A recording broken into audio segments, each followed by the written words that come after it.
In this position, Magnus finds knight takes e3. It's one of the weirdest tactics I've ever seen. Look at how much time Wesley's down. 26 seconds.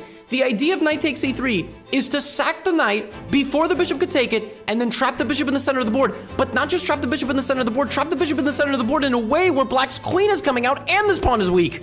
So now queen d4, take, and Magnus just will not stop making genius moves. Queen d4, right?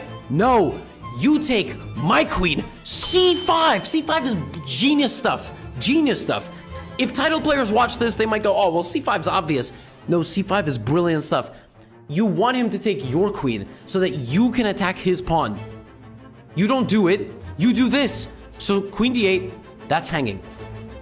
The knight undevelops itself. Look at this, 8 seconds on the clock. I mean, this is what Magnus does to some of the best players in the world. Look at this, knight g4 creates a threat and attacks the pawn on e3. The king moves, bishop f5 creates a threat by threatening this and this. White goes here to try to get in the way.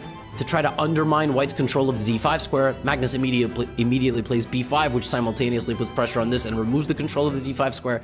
Knight d5 is played, Magnus immediately hits the knight. Pawn to e4 comes in, now Magnus takes, opening up this pin once again. Now pawn to f5, stripping the defenses away once again. Now knight to f2, hitting the rook and the pawn in the center. Now knight takes e4 check, cashing in, and then he takes. Knight c7, rook to d1. You can take my rook.